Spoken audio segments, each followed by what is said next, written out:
Thank you so much. I am so excited to be here. This is Judith Nalukwago. This is my first video on YouTube. I'm really excited because to reach this far, it has taken me really long to think about it. When should I produce a first one? When should I not? It is, you understand, those who are on YouTube. So I promise you that our content is going to be about dentistry, but today we are going to divert a little on our first video. A friend of mine interviewed me and what I think about the past political year. What, as a youth, what do I take away from the past general elections? And also, what is the value of having women as members of parliament?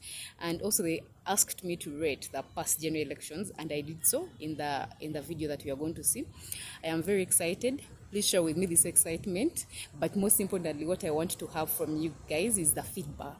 How is the video? How is the audio? You see, this is a video to make me improve so that by the time we produce our first content on dentistry, we are moving on smoothly. The video is good, the audio is good, so that we don't have setbacks like that. Please enjoy the content about the interview, and we shall see each other on 1st January as we watch our first dentistry content. It's going to be very exciting. Please wait for that day.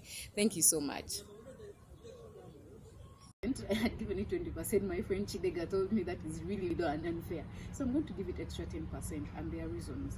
One, the election was not just, it was not fair because of the so many killings that happened during, before and after the election. Remember, so many people died. You watch the BBCI, how they documented the many people who died. Very many people were kidnapped and are still being kidnapped. So I can't call that a fair and just election. That even the election day itself, internet was switched off. People could not communicate. Such things, when you look at them, you cannot give this election so much, a big percentage to, in terms of fairness and just. And different elections and constituencies were rigged. So when you look at all those things, you cannot give this justification to this election that it was fair. And people were not allowed to, especially opposition, was not given that chance to reach out to people. Moreover, the NIM was given opportunity. Even when they said there was COVID, I think closing the country was not done in good faith. It was done in a spirit of stopping the opposition from reaching out to people, to tell them their mandate, to tell them what they are going to offer them in case they're given a chance to be in positions of leadership. As a young woman, what it means to me to contest for parliamentary elections, one is representation, because what we know about representation, it's very important. Imagine if a panel of men sat and they're discussing women issues when there is no woman. That means the women will not be represented in the best way possible. So if these women contest, if I contest for parliamentary seats, I'm going to represent these women, not just in terms of numbers, in terms of what they believe in, what issues affect women. So these numbers in parliament, these women being in parliament, is very important for their representation, for their service delivery. So I believe we should push for more women representation, because they are a very marginalized group of people. Should push for more representation in terms of constituency MPs, not only in terms of woman MP. We the young people take from the 21 elections. One is organization. I can tell you we were very disorganized even when we had all the opportunities to emerge as winners in the 2021 election, when we had all the opportunities to scoop these positions. But what lacked among us is organization. How do we organize to beat odds?